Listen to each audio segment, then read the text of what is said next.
The race is on, and with Red Bull making yet another driver change, we ask if Max Verstappen is flattering the team and what it says about its technical troubles. I'm Edd Straw, and join me to tackle that topic, evaluate how Yuki Tsunoda will fare at Suzuka, and tackle another batch of your questions are Scott Mitchell-Malm and Nelson Valkenburg. Well, Nelson, welcome back to the podcast. Of course, listeners will know you as the Dutch TV commentator for Viaplay, and for some reason we thought you might have some interesting things to say about Red Bull and Max Verstappen, and it's quite early in the season for all that nonsense, isn't it? Earlier than we've ever thought it would happen, I guess, but it's been a very Dutch media-centric week, I suppose. The Dutch media broke the news the first, but it's an insane week, but I'm happy to be here.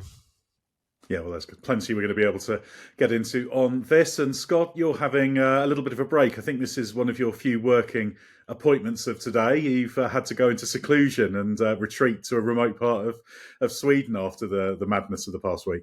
Yeah, we've headed north for a long weekend, and as you say, a day off starts with recording a podcast. So days off aren't really days off anymore. But in a week like this, what do you expect? It's just continued this unexpectedly rapid fire cadence to the season. You know, the double header, Australia and China, fun weekends, lots going on, and then just days of not just speculation, because obviously it wasn't just making stuff up and seeing what happened. It was all being written and talked about for a reason. So that's. Red Bull have definitely kept things interesting. I think it just felt like maybe they thought it was maybe they needed to distract from what was happening on track and some of the stuff Max was saying and whatnot. Point the finger somewhere else. Well, we are not going to get distracted, because although we're going to talk about the driver change, we're actually going to start elsewhere and look a little bit more at what might be the core of the problems at the team. Because Nelson, obviously, the struggles that Liam Lawson had, they're symptomatic of the problems Red Bull has with its car. What do you make of the step taken with the RB21 this year? Is Max Verstappen's brilliance the only thing that's keeping this team's head above water? Yes, it seems like we've got these two very weird pieces of a puzzle, and that magically fit together with Verstappen. And he isn't always a second and a half quicker than his teammates, but in this particular car, that with this DNA, this Red Bull DNA, it becomes a whole different matter. But the perception is that it's made for Verstappen, and he doesn't like it either. He thinks he could go quicker if the car would have been a little bit more forgiving, if it's less understeery mid-corner, or doesn't snap to oversteer when he tries to go on throttle. So he's not happy, but he's just the only one who's able to make it work. And I think that has bamboozled Red Bull a lot over the last few years. Yeah, and I think it's important to differentiate, because there's two things going on. Because people often say, the Red Bull's designed around Verstappen and it's got that pointiness he wants. And like you saw with a driver like Michael Schumacher in the past, that's a phenomenally quick way to have a racing car, but also very difficult and requires a great driver to deal with it. But that's not where Red Bull is at the moment, is it, Scott? They've got a car that's not doing what Verstappen does, but because he's got that amazing ability, the way he manipulates the car in the braking zone, the way he loads up the front tyres and unloads it, and he gives himself what he can from the car to be able to extract some performance from it. And this is what Liam Lawson couldn't get anywhere near. So this isn't a question of a car that's designed around Verstappen, that's what he wants, that others can't drive. It's about a Red Bull that's not working well, that only he can make the best of so far. Yeah, so I would say that there are kind of two specific things that have gone on over the last few years. First, you have the fact that Max's performance ceiling is so high, and what he can tolerate from a car is so fantastic that it it encourages Red Bull to go down a development route or have the car behave in a certain way that it wouldn't be able to do without a driver that could handle that. So you have a sort of natural Red Bull development philosophy that we might slightly broadly characterize as pursuing maximum downforce, maximum load, maximum theoretical performance without having to worry too much about drivability, car handling characteristics, how user-friendly the car is. That is a balance that all teams have to strike. And I think different teams have tripped up on that at different times, in terms of some teams in the past have found amazing numbers in the wind tunnel and then put the car on the track and found that it has an incredibly narrow window. And you'll hear so often this year, last year, whatever, Red Bull drivers talking about the narrow window of the car. So I think that that's sort of what Red Bull has done generally, because it's been emboldened to do that by the fact that Max could handle the sort of negative sides of that. And I think that goes hand in hand with the fact that they will obviously take Max's feedback on board. Yes, you can put more front end into this car. I want more front end on this car. I can handle more front end on this car. So Red Bull goes that way with it as well, and then expects the other driver to be able to keep up, because Max is able to turn that into fantastic lap times, into fantastic performances, and so on. So these two things aren't entirely independent, but one doesn't also mean that the car is built around Verstappen. I think the best way to describe that side of things will always be to go back to how Alex Albon's put it in the past, when he says, if anyone's ever played a video game and you turn the controller sensitivity up to maximum, and all of a sudden the thing is just absolutely flying around. It feels like you could, like, sometimes with these Red Bulls, it feels like you could go into the corner and just sort of like flick the rear tire going in, and the rear would come round because it's so on the nose. I think that's not just because that's what Max wants. It's that and some other traits are partly because that's what the Red Bull development philosophy ultimately, I think, leads to in a car. And I think until Imola, Miami last year, they could get away with it. And suddenly they couldn't. And from that moment on, Verstappen's been very vocal within the team to say, this is the wrong path we're on. We're not going to be able to keep up. And it's all coming to fruition. It's happening in front of our eyes right now. Yeah, well, it ends up with like two consequences, doesn't it? Or two things that trip it up. You either get to the point where even Max can't live with all of the traits that come with the car, or you don't have a performance advantage anymore. So when you fall out of that window, you're punished a lot more greatly. And you see now Max is in a point where, 2 Grand Prix weekends and a sprint race, Max can't win with this car yet. Even Max cannot win with this car. And it's been a long time. I wouldn't be surprised if he does win races this season, but you have to go back a long way for Max Verstappen to not be winning Grand Prix. So then when you have to take that on board, right? Like, if Max is able to absolutely dominate a season in a good Red Bull, and his teammate only wins 1 or 2 races and ultimately gets sacked because the performance isn't there to support a Constructors' Championship bid, a la Checo last year, what is the other driver going to do when Max can't even win a single race in that Red Bull? I'm not saying it's that drastic at the moment, but you do have to sort of factor in that wider context, as Nelson put it at the start. If this car is built for Max, then even that's something Red Bull's failed at, because Max doesn't like the car. It's been interesting to plot the trajectory of Max Verstappen's comments this year, because in testing he was talking about, it's much better than last year, something we can work with. And that didn't entirely match what we were seeing from trackside and what the onboards were showing. And I feel like kind of with each day of running this year, he's just got very fractionally more negative, because, he's honest when he's asked for feedback. And I sense there's some frustration there. And I guess you've got to ask, Nelson, is there a problem with overall the technical direction they're taking? Obviously, Adrian Newey left. His influence was waning even before he committed to leave to go to Aston Martin. There's some things about the car he didn't like. And this is very much the kind of next generation Red Bull technical team's chance, isn't it? It's Pierre Vacher, the technical director's opportunity. And it feels like they have thought some small fixes to last year's car, along with maybe bringing in a little bit of the flexible aero that they felt wasn't acceptable last year, but others were doing, would be enough to fix everything. But it hasn't, has it? No, and when you say Newey, I would also add Rob Marshall in that conversation, because I think his departure has left a bigger hole than Newey, who was half in, half out at the point when he left the team. It feels, when I look at the way Red Bull approaches things, a little bit like 2022 with Mercedes. Just saying our base concept is right, but external factors are making sure that we cannot really get the maximum out of it. And if we tweak it a little bit, then we're there. And it never worked for Mercedes. It never worked, even though they came to every race, every season with big expectations. They had to really look at themselves. And they're still not there. Huh? It's still not the fastest car.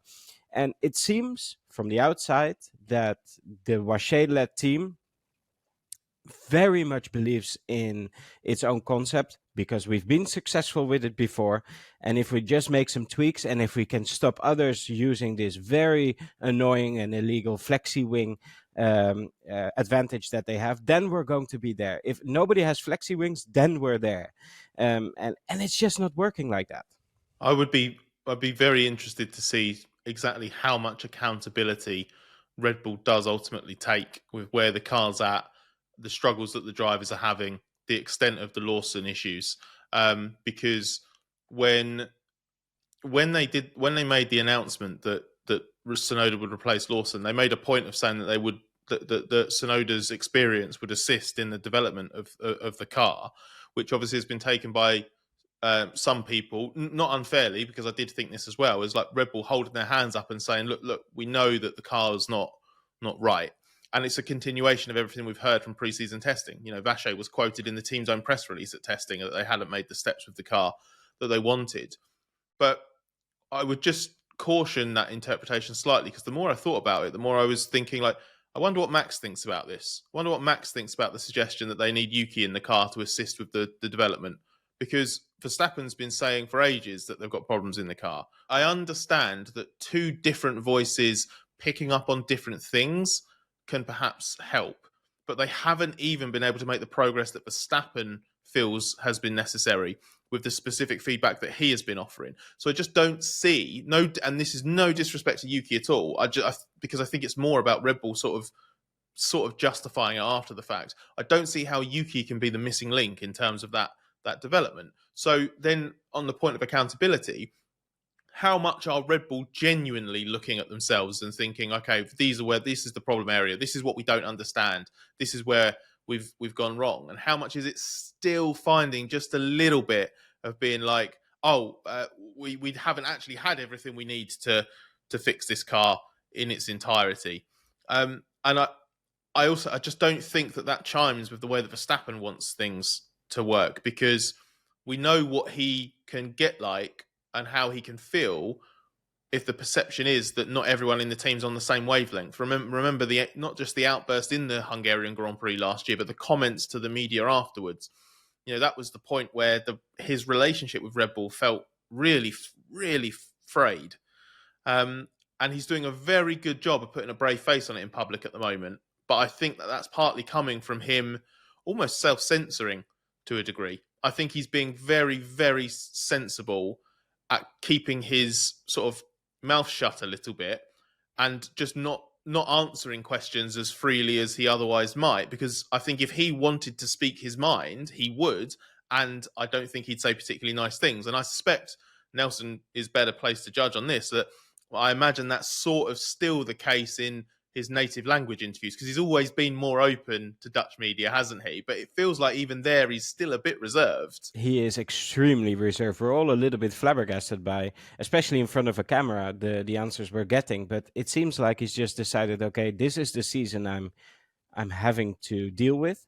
I'm going to deal with it by keeping all my cards close to my vest, only speaking with a very small circle within the team, it feels like, but very focused, because even though the car isn't a car you can actually win with, I think he was the top scorer in the China race rankings at the race, and he's second in the championship. He is driving at such a high level that he's almost making a mockery of the car and of the people that build it. Yeah, this is the thing. I think there's a consistent pattern with Red Bull of Verstappen being able to paper over the cracks, and I just wonder if there's enough realism in the team to recognise what's going on. Because it's clear Max is frustrated.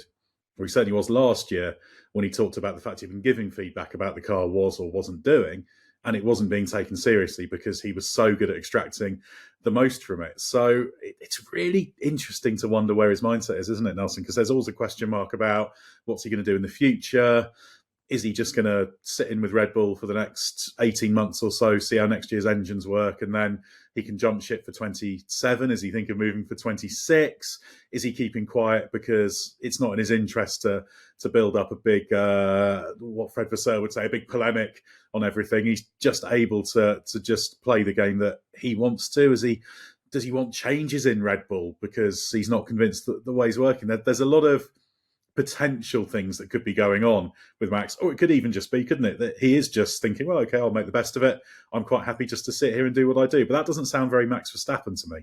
I don't think he gets in his plane, to go to a Grand Prix with the idea I'm going to finish fourth, but I did the best I could. I don't think that appeals to him whatsoever.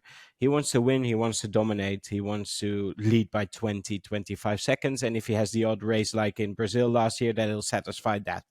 But that's not the season he has. And for the foreseeable future, he's not going to have it. But seeing what kind of changes can you put in, who is available, who over the past 2-3 years, so many big names have left Red Bull that it almost feels like a junior team again. There's so many new faces. And the fact that they changed Lawson for Yuki Tsunoda, it just makes no sense. And I believe it also makes no sense to Max Verstappen. And Scott, you pointed this out to me yesterday, is that we've had a very large and actually well-balanced post from former F1 driver Guido van der Garde, a Viaplay contributor, an analyst. And one of the first people who liked it was Max. And that was a little bit painful. It's just on the off chance that that hasn't been noticed by people. One, I would urge people to find Guido's Instagram and look at it. But I'll Ed, is it worth me just reading it out very quickly? It's not a particularly long post. I just think it's worth hearing it in full, if you don't mind. Yeah, just don't do your Dutch accent when you do it. No, I'm not going to. He says, I'm getting a bit tired of all the comments that F1 is the toughest sport in terms of performances, and when you under-deliver, you've got to face the consequences. Yes, you've got to perform. Yes, the pressure is insane. But in my opinion, this comes closer to bullying or a panic move than actual high athlete achievements. They made a decision, fully aware, gave Liam 2 races only to crush his spirit. Don't forget the dedication, hard work and success Liam has put in his career so far to achieve the level where he is now. I remember my own blood, sweat and tears, and that was to reach F1, let alone driving for an absolute top team. Yes, he underperformed the first 2 races, but if anyone's aware of that, it's himself. Perhaps he has suggested this himself, but if not, I wish Liam all the strength and courage to get to the grid in Japan. Trust yourself, get your head up, prove them wrong. And the reason I read that out in full is because, and I've noticed a couple of people who are perhaps a bit defensive of Red Bull flag this, there are a lot of different strands to that. And what Max is liking, you could argue, could be the sentiment as a whole that, oh, this is unfortunate for Liam, but, come on, come back stronger. I'm not convinced. I think there's too much of that. The fact is that the general tone of that message is critical of the decision and the way they've handled it. I don't think it's unfair to interpret Max liking that as an indication that it reflects his position. But to go back about 10 years or so, in the sort of more heyday era of Twitter, likes don't equal endorsements, retweets don't equal endorsements. So maybe we shouldn't read too much into it. There's a lot in what Guido van der Garde said there that I agree with. When you look at what they've done, because the argument of, well, performance is everything and you've got to deliver to hang on to your seat is one I subscribe to. But that was the Perez argument. That's why Perez was legitimate at the end of his career. He had 4 years, yeah. But to give somebody pre-season testing of a day and a half on which you had technical problems, issues. Yeah, and then you give them 2 race weekends, one in which he lost FP3 to a technical problem, and then a sprint weekend, and then say, oh, no, we're not seeing signs of improvement, you're going nowhere, is idiocy to me. I don't think you can possibly defend it without saying that the initial decision to put him in was so ludicrously ill-founded that you've just got to roll back on it. And to me, this is what concerns me about Red Bull. It's a very, very good team.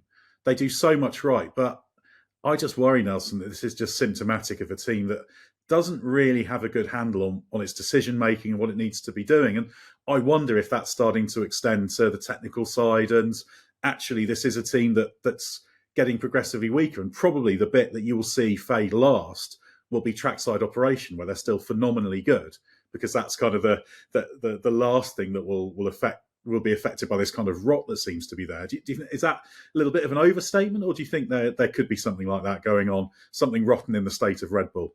Well, this decision for a driver change is just papering over the cracks again. It's just not allowing you to say, okay, we built a difficult car. No, it's the driver's fault, so he has to go. So it leaves them in an interesting position. And indeed, the team still functions very well on track, and the way they execute, at least on the side of Verstappen's garage, because last year in Perez's case, there were a few iffy moments, but we've lost Wheatley at Red Bull. I think the one who's holding that up right now is Paul Monahan within trackside operations. And if he goes, if he's unhappy, then that's a true rot. Right now, I think the race team is fine. It's everything around it, management, the design, where there are problems. This is what I was sort of getting at when I said about accountability, because the technical organisation, we know that with all of the Adrian Newey stuff last year, but also over previous years, Horner has been a big advocate of Vacher. He has backed him. He has lent on Vacher as the reason why losing Newey is not actually that big a deal, and Marco kind of acts as we know. There's between the two of them, frankly, there's sort of nothing they can do, it seems, that results in sort of the buck stopping with them. It just always feels like they act ultimately without consequence. Marco on the driver's side, Horner with team decisions, and obviously other stuff that's happened and ongoing. And it feels a little bit like, why wouldn't that extend to the technical team as well? Because ultimately, that if everybody is sort of covering their backs to a greater or lesser extent, or immune to any kind of consequence, then I think that's going to seep into other areas of the organisation. The only way I see it sort of changing is if it gets to the point where Horner, for example, can't have his position undermined by the fact that technical teams are underperforming, because he's the one that's backed Vacher, and therefore, if Vacher is not leading the team properly or unable to find solutions, if the Verstappen camp turns on Vacher and starts lobbying against him, for example, what's Horner going to have to do for his own position, but also the good of the team? On the driver's side, it's very difficult to unpick something like this and picking Lawson in the first place from the long history of Marco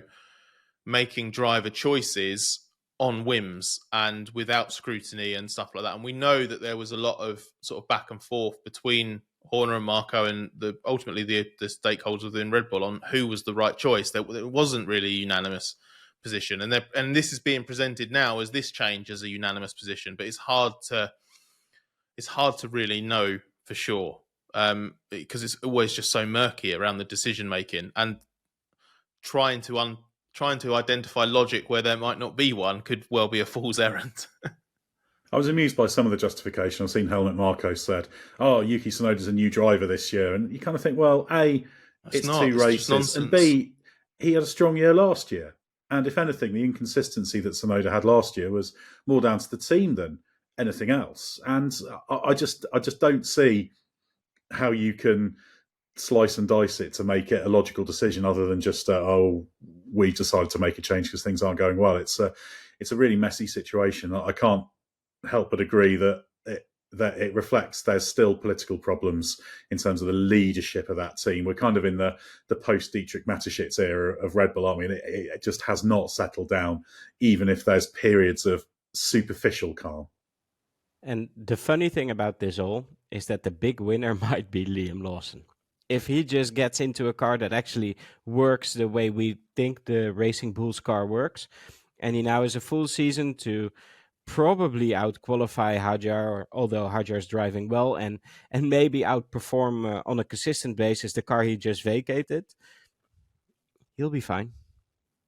Yeah, absolutely. And I was always sceptical as to whether Lawson was the right solution for Red Bull. I'm a little bit doubtful about his ultimate potential, but I do think he's a perfectly capable, good Grand Prix driver, and I'm sure he'll do a decent job in Racing Bulls. Right, Scott, let's talk about Yuki Tsunoda now. He's basically had a few days to get used to being a Red Bull racing driver, prepare for the switch. He's got a show run in Tokyo on Wednesday. He's got to get a tune out of the RB21 immediately amid the pressure of the home fans. Can Is he that make it? Yeah, that's the small task list. Can he make it work, or do you agree with those who argue he's doomed to fail? I don't think he's doomed to fail, because first of all, that's not how any situation works. It's not how sport works, and it's not how F1 works. Yuki has to be closer to a Verstappen level driver than a Lawson Perez level driver to make it work, I think. But I believe he is a faster driver. I think he is closer. I think he could be closer to Verstappen than the other two. I think his ceiling is very exciting. It's the oscillations in performance and execution that have always been sort of the main thing that Yuki needs to work on. The worry I have with it is beyond even the specifics of this has inherently been a doomed job and the car still is difficult. Lawson's just struggled way more and way more quickly than anybody would have expected. And Tsunoda's going into that situation with one hand tied behind his back because they haven't given him pre-season.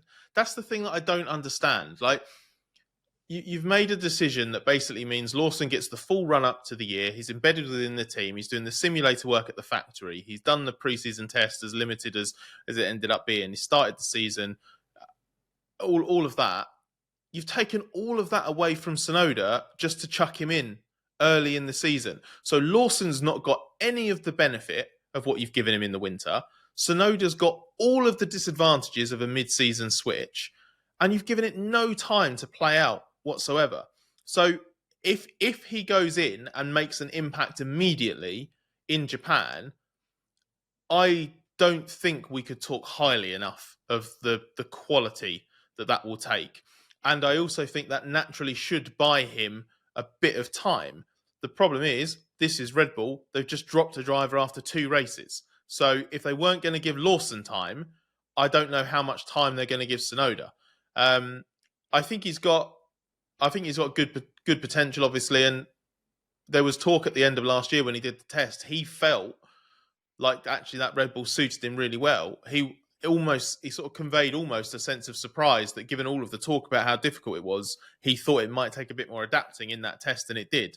But that's one test, unrepresentative conditions. You're not 100% sure what you're doing performance-wise. And it's always when you're chasing those final tenths that any of the evils in the car will come out. The thing I'm interested in with Tsunoda is I do think he's got several positives on his side in that he's got a decent amount of experience.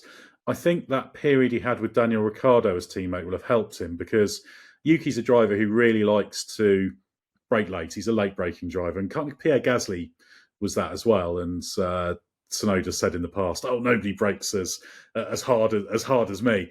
And he's talked about a couple of things. Well, he's talked about one thing, which is that Ricciardo was showing him there was a lot more to learn in terms of how he releases the brake to give you the car response you want. And the other thing is that Ricciardo also did a little bit of setup work that was a little bit more about what I might call a slightly more three-dimensional approach to braking and how that's impacting the car dynamic as well. So although Ricciardo wasn't doing brilliantly, I think that has helped Tsunoda to broaden his toolkit as a driver, which I think is one thing that means he's in a better position to make this work than he would have been with, say, sort of 2-3 years experience under his belt. So he's got a bit about him, Tsunoda. And the thing I like, Nelson, is that at least he wants this chance. He believes he can make it work. And although it's tough, I wouldn't put it past him to actually succeed, even though everything is against him in terms of the circumstances.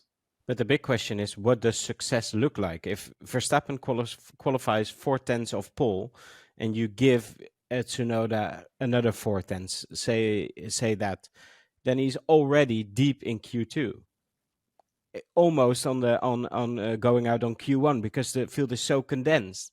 So, what does success look like for Japan and after that? I think he needs to be Q3 fringes. He can't be going out in Q1. But if he's basically if he's the wrong side of a 1/10 divide, of getting into Q3, as long as that's not 9/10 off, you know what I mean? As long as there's not a massive field spread, and Max is 2/10 off pole, Yuki's 7/10 back and not getting into Q3. But if he's 3 or 4/10 off Max straight out the box and almost getting into Q3, that's a foundation. That can't then be sustained for the whole season because then you're just in the same place as before. The one thing I would say is if Tsunoda isn't matching Verstappen or very close to Verstappen over the course of however long he's given at Red Bull, I think one of the consequences would be that we probably need to slightly reappraise the job that Perez did. In that Perez, I still think at the end of the 4 years, it was right to make a change. But if Lawson comes into the car and is immediately over a second off, if Tsunoda's in the car and can't get within 3/10 of Verstappen, then suddenly, yeah, okay, those Perez weekends where he was miles off and out in Q1 and Verstappen was putting it on pole or on the front row, whatever, like it doesn't change that those weekends were bad. But I do think you would look a little bit more kindly on the job Perez did overall. Just when actually, given what's going on right now, we kind of understand it a little bit more, because it will be emphatic proof that it's not just a driver thing. And while a lot of us have known that this is a multi-dimensional situation, it wasn't just that Perez was rubbish, and now it's not just that the car's crap. It's never just one of these things. How you view these things does shift as you get more information. And the fact is, we're about to have a second driver post Perez go into the Red Bull already.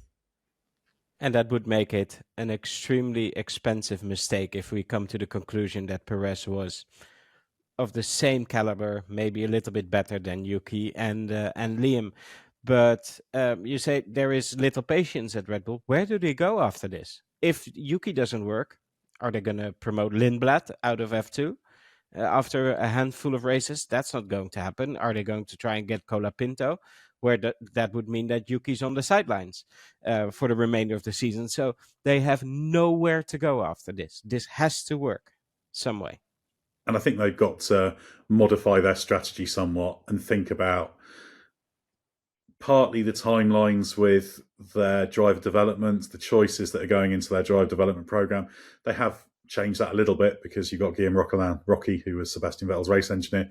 They're doing a lot of work, effectively leading that now, but it's still Helmut Marko's project as well. So I feel I need to modernise a bit there. They also need to think a little bit about the ability profile of a driver they're going to put in there, for want of a better phrase, in that they need someone who can, even if it's at a lower level, replicate the kind of thing that Verstappen can do, who can deal with the kind of car balance characteristics that he wants. Because we talk about driving styles, but often another way of looking at it is its tolerances, isn't it? Because that pointy, if you do get the car back to being ideal for him and it's pointy, that's the quickest way on paper for a racing car to be, if you can handle it, because it requires like massive instantaneous calculations and precision to actually control it.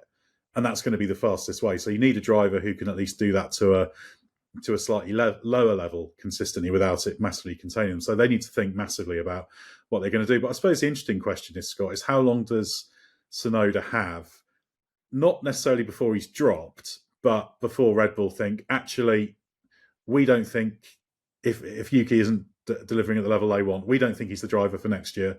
At what point do they then start looking around elsewhere and think, do you know what, we're not just going to keep throwing the next cab off the rank in our scheme. We're going to actually try and bring in someone we select and think will work, because that's the problem. They're going to have one eye on the future almost straight away, even though they're obviously hoping that Tsunoda will be able to deliver. Of course they will. They didn't want to put him in the car. They don't want this driver in their team. Like, if they I do not buy for a second the argument put forward by Marko that Tsunoda's a different driver or a different person this year. I don't see any evidence of it versus the back end of last year. That to do that is a complete rewriting of history to justify why you overlooked him at the end of last year anyway. Yuki's strengths and weaknesses right now remain the same. The weaknesses aren't as pronounced as Red Bull made out at the end of last year. The strengths haven't, as far as I can tell, haven't got any better, in the sense that he was already performing to a very good level at the end of last year, right? What's changed is they've lost complete faith in Lawson being able to do it, and they're scrambling because the car's not as much better as they hoped it would be. I think they've put all their eggs in the basket of... Actually, I'll rephrase that. I think they've split their eggs evenly between two baskets. One, that Lawson will be at the upper end of what they could possibly hope for from him. And I will say hope, not expect, because I do genuinely believe they were taking a punt on him. And then the other half of their eggs are in the basket of the RB21 would be so much better than RB20 that it would be more user-friendly, a bit kinder to the drivers, and therefore Lawson would slot in and would be able to adapt to it, because he wouldn't be dealing with all of the vices that have caught out Perez in the past and whatnot. And neither of those things have come off. So now they're in a situation where they have to put Tsunoda in, basically while kind of under duress because it's the circumstances that have dictated it. So if he goes in and struggles, they'll make another change this year. I would genuinely not be surprised if they make another driver change this year. And if Lawson, to pick up on something I think Nelson mentioned before, if Lawson steps into Racing Bulls, which is a good midfield car, looks nice and compliant, he's had moments of impressing quite well there in the past, and he's beating Tsunoda again, and he rebuilds his confidence, and all of a sudden we get to the summer break where, and this is the point I made at the end of last year, Lawson will have twice as much experience in F1 as he had when Red Bull picked him at the end of last year.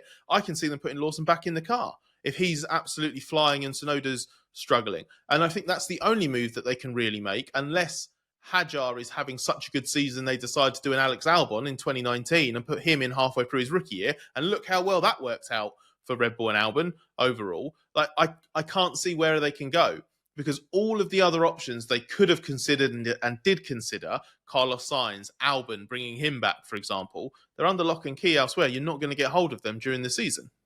And then there's the problem of the what if Verstappen leaves, because we're not talking about championship winning caliber drivers here. And who wants to step into this mess? If that is the case, they should have signed Sainz last year, have a backup plan, and have two drivers with a lot of experience. And they didn't. So there you go. I think it underlines how much we've used this phrase about Verstappen a couple of times. He's papering over the cracks because everything's just built around desperately hanging on to him. But I almost feel like that desperation to hang on to him is leading to questionable decision-making processes in other areas that is actually reducing the chance of hanging on to him in the long term, because it's felt like a question of when rather than if he moves on in some way, shape and form. I know you can say that about any driver, any team, but it does feel like it's just a question of timing. So I feel like they also need to think about this team as a whole rather than just this team as a Verstappen team, to ensure that they've got some kind of sort of medium-term future. Well, you say the Verstappen team, but different to the Schumacher Ferrari era, it doesn't feel that desperation to hang on to him translates into decision-making power. Because I don't get the feeling they wanted to get rid of Lawson at all. I don't get the feeling last year they really wanted to get rid of Checo, or that they did it, that they said no to Sainz. I don't believe that at all. So there are decisions being made that he's not comfortable with, whether it's the car or the driver next to him. So that desperation, yes, but they're not listening to him. That's for sure. Well, I think there's some second guessing of what they should or should not do with him. It's an absurd situation, isn't it, Scott? Now, nobody is going to argue that if you've got Verstappen, yes, you try and run your team around him, you make the most of him because he's an all-time great driver. That bit's fine, but just doing it in such a weird way is really, really baffling. And again, just speaks to the wider problems they've got in the back. It feels like they've just got to really get a hold of this team, because it's just wavering on so many fronts. Yeah, it feels almost like it's more low key, because obviously at the start of last year it erupted in a very big way off track, with Horner's personal controversy, the Marco situation. It feels absurd that we're 12 months on now from Marco openly saying on television at the Saudi Arabian Grand Prix that he was having a meeting and he didn't know if he was going to get fired from Red Bull. Max coming out and saying, if Marco goes, I'll go, basically. You remember him throwing his weight behind Marco in a way that he just wouldn't with Horner. So you had all of this going on, which was very much crisis territory, but it was very, very public and in your face. Now it actually feels like it's the same, if not a bit worse, but it's happening a lot more behind the scenes, because you're just seeing, regardless of how much they try and play it down, an exodus of top talent. Newey going, Wheatley going, Rob Marshall going. You've got a totally faltering driver system. So whether you say Horner's in charge of the team management, Marco's in charge of the junior stuff in sort of totality, even though Rocky, as Ed mentioned, is sort of trying to repurpose the way it actually works, Marco still has control. So you're blundering on both of those. And at the same time, you don't really know how to play the Verstappen situation, because you've got Max and then you've got the Verstappen camp. and those are two different entities with two slightly different ways of going about things.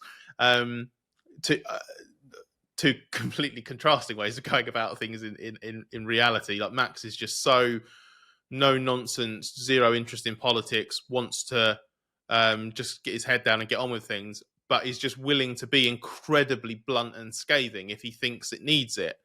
You know, all of this is going on. So you're right. It does feel like it just feels like there's a bit of ambling in terms of the direction the team's on, that it feels very meandery as a course, whereas it kind of, you know, Massachusetts wasn't hands-on, and Massachusetts wasn't the sort of total visionary who just went, this is what I want to achieve, you guys go out and do it. But he facilitated that kind of collective North Star almost, because you had Horner, Marco, then the people running the actual trackside team. So that's why like people like Wheatley and Monaghan became so significant. Newey on the technical side. It just did feel, didn't it, like everything sort of came together and they knew whether they were aiming for. So it just kept working.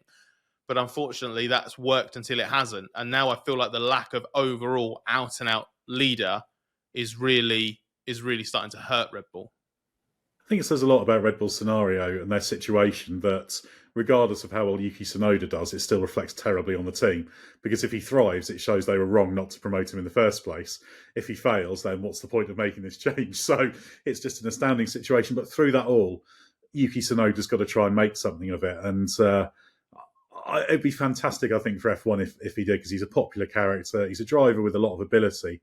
And he's had some difficult times since he's been in that second team. So I feel like he's a bit more battle-hardened than any of the other Red Bull juniors who've gone in. Obviously, Perez is the exception, but that's what he's going to have to pin his hopes on, isn't it, Nelson? That he's got that little bit of extra experience, that he's probably got nothing to lose, because I think even though if it goes wrong, he'd have got better results in Racing Bulls, he's not looking in a great place in next year's driver market.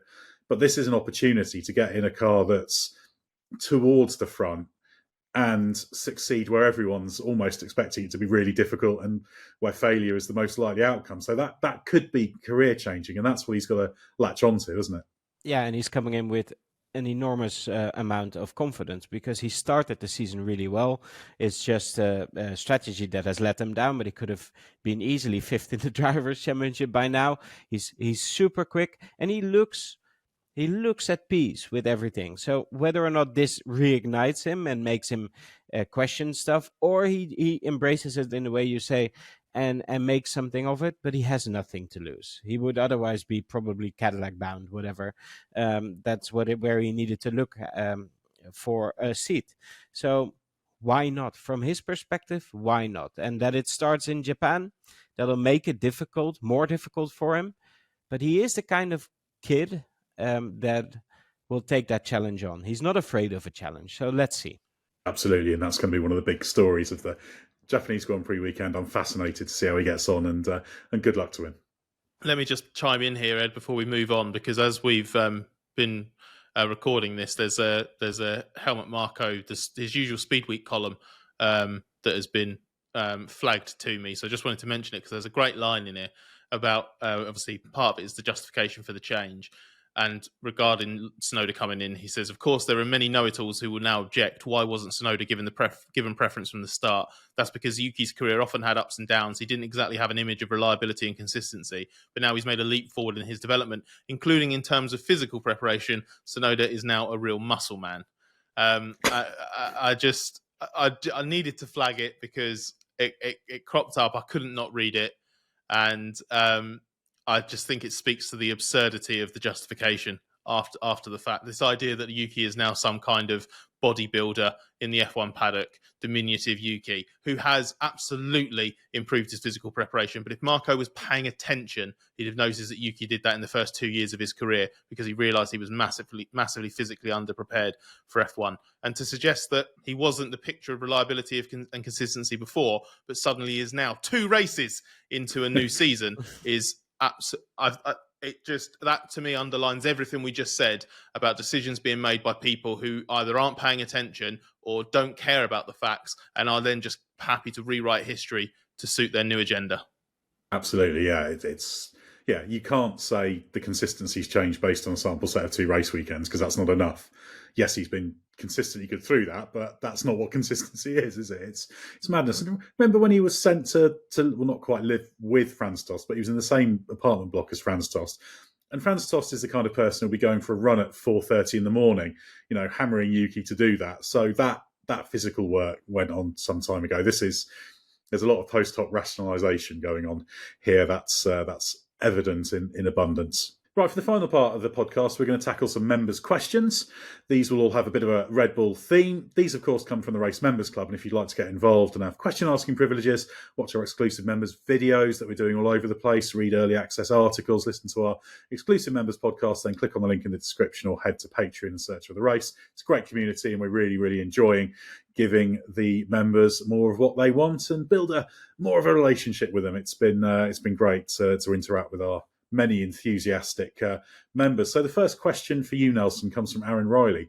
In a universe where Max did go to Mercedes this year and Red Bull had Perez and Lawson, where on earth would they be? Not in Q2. So where on earth would Red Bull be then in that case? They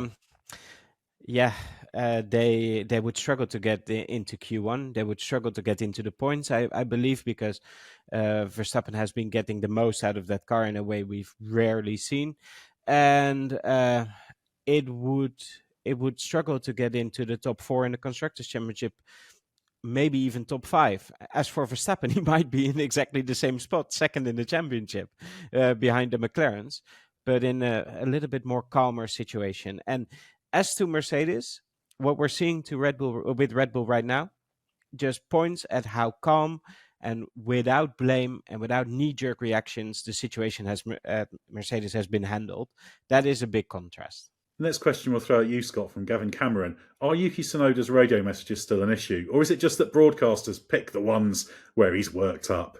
The broadcaster, F1 TV direction on the world feed will always pick up the ones where the drivers are worked up. That goes for all of them. Lewis Hamilton had a little bit of a dig, didn't he, on the Thursday in China, saying that, and the drivers always feel like they're the ones being picked on, because Lewis said that, his radio messages on race 1 in Australia with his engineer were nowhere near as bad as the abuse that Verstappen gives GP at Red Bull, which I would say there's some truth to that, in that Max to GP can be laced with venom, in a way that Hamilton's exchange with Riccardo Adami in Australia wasn't.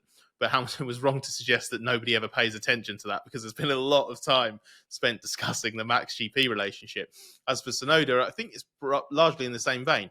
Yeah, he's one of the more emotional drivers in terms of the peak that he hits. He really does bounce off the rev limiter when he's over the radio.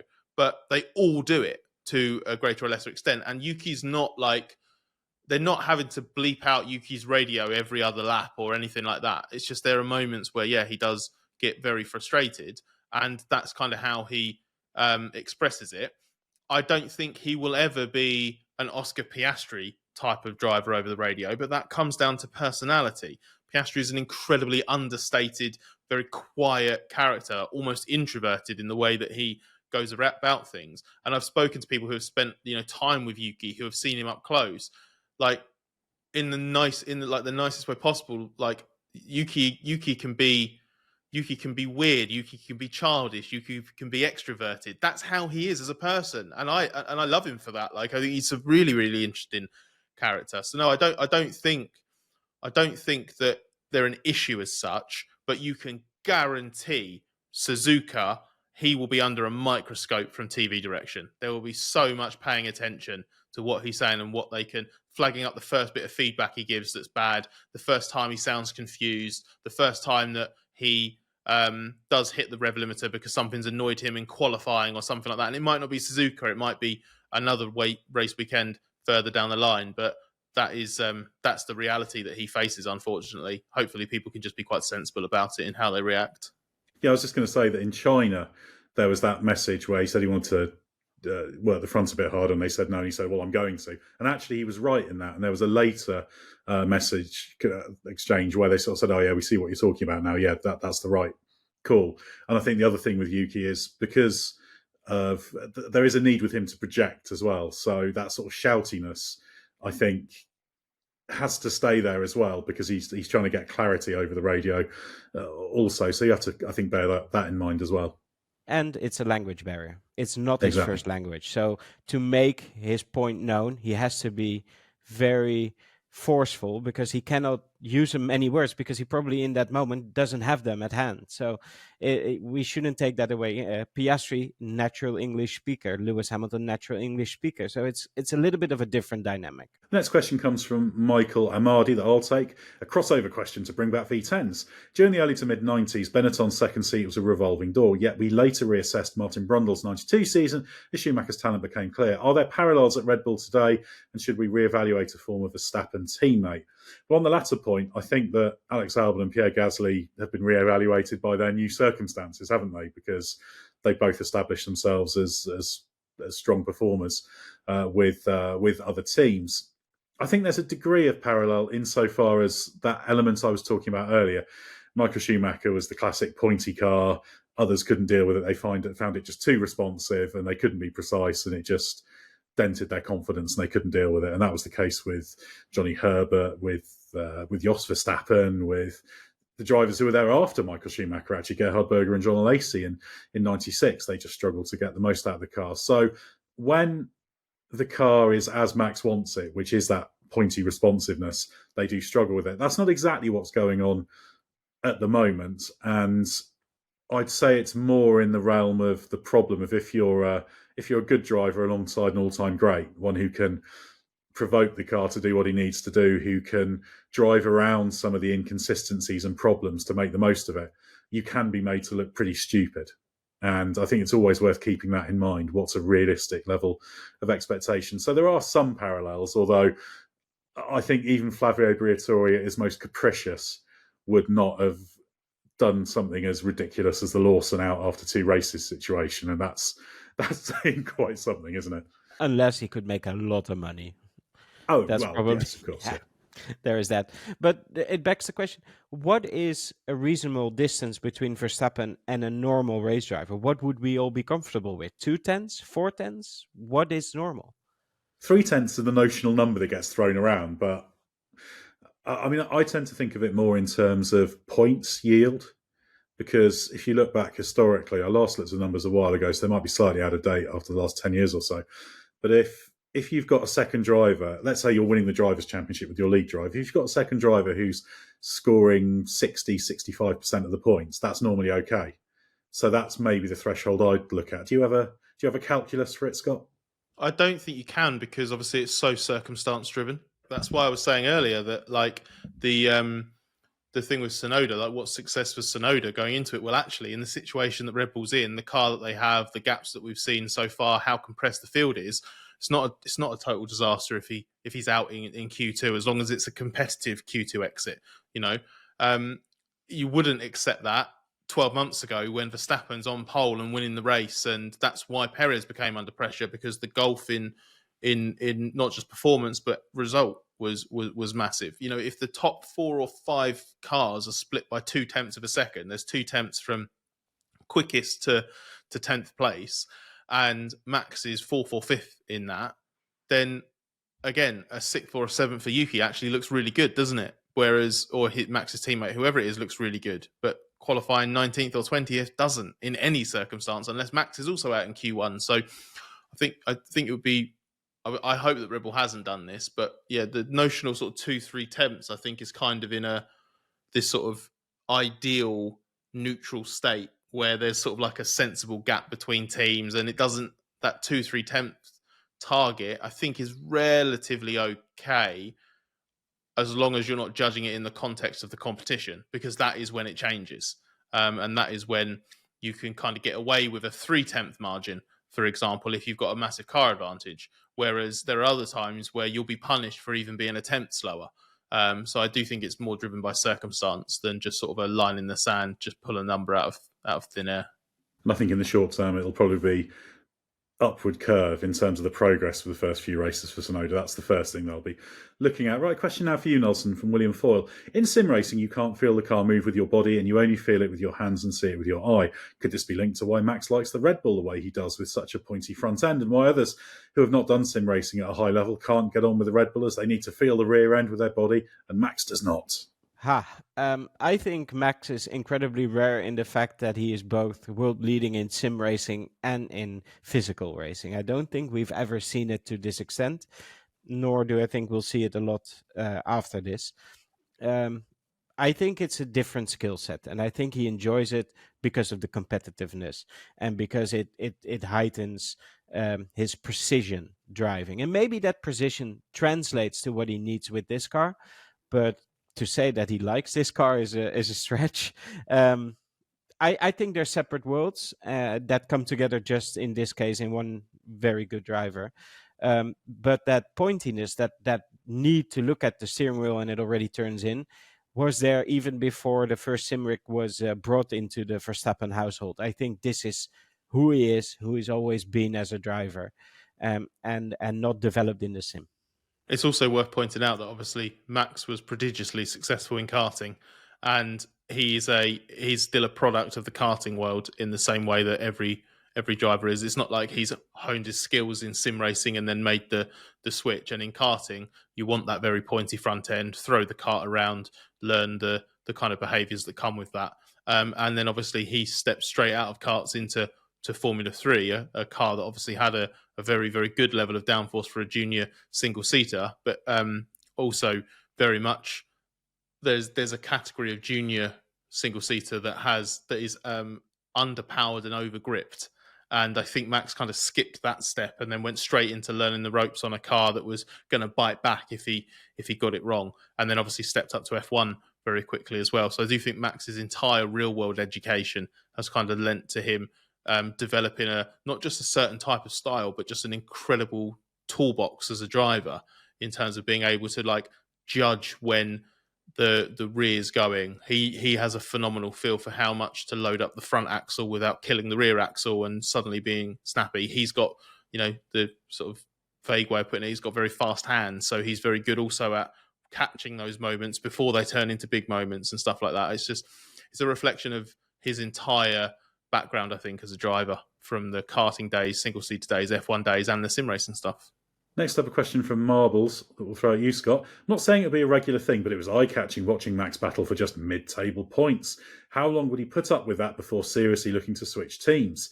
To be a true great, he needs to win a World Drivers' Championship at more than one team. Interesting message there for Jim Clark and Ayrton Senna. I think if Max, if Max gets to the end of this season and is anywhere close to winning the championship, I think it will solidify his status if he doesn't already have it as an all-time great. Man's a 4-time world champion, for goodness sake. So, but I take the point. Obviously, like Hamilton's won with 2 teams now. Schumacher won with 2 teams. So it is kind of the go-to. But there's also something special about, as Max has pointed out before, spending your whole career with one family, effectively. So that would be interesting, especially because that would also mean he has stuck it out. And, he's shown loyalty at times when it's been less competitive. I think it will depend how the next few months go. There's been a meeting this week after China to sort of get on the same page in terms of where the car development's at and what the expectations are for this year and what direction Red Bull can go in. Max was part of that at the Milton Keynes factory. So Red Bull are doing everything they can to make sure that he buys into where they're trying to go with the car and make sure that he's sort of part of the process. They keep saying that he's working really hard with it. So I think he's going to give them a little bit of time just to sort of see if they can rectify things this year. And he knows there's obviously a big set of rule changes coming next year. So he's not, I don't think he's going to walk at the end of this year. I think the possibility of it is maybe slightly higher than it was a few months ago. But I can certainly see a move away at the end of 26, for example. That feels to me like the most sort of sensible move for him. Yeah, by then he'll know who has the better engine package and where the opportunities are. So, yeah, I agree.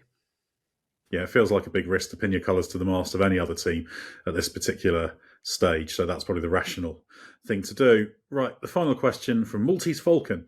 Liam Lawson has entered the long list of drivers unable to tame the second Red Bull. Which drivers on the current grid do you think could consistently get the Red Bull within even 0.2 of Verstappen's pace? Are Max's preferences and therefore development direction so extreme that literally no one else on the grid could cope? And I think others can. You're looking for drivers who, if we're talking about purely when it's as Verstappen wants it, that pointy car that you've got to take, you're looking basically at the upper end. You're looking at drivers like Charles Leclerc, like I think George Russell could make a go of it as well. So you're talking about those sorts of drivers. There are sort of lesser ones because there's different level of tolerances for that pointiness and responsiveness. For example, interestingly, at Alpine, Jack Doohan can deal with a little bit more of that pointiness and instability than Gasly likes. So that shows kind of he's a sort of a lower tier driver in terms of his standing in F1 because he's not had much chance to make an impression of it, who could deal with those characteristics. So I think there are options. So I guess that's the interesting question, isn't it? If you were going to declare who would be the best performing, the best possible option as a Verstappen teammate, regardless of team dynamics, which one do you go for? I'd be inclined to say Leclerc, because although he doesn't have that, it's not exactly the same in terms of style. He does have that sensational feel and adaptability, and he's a great manipulator of cars on the brakes as well.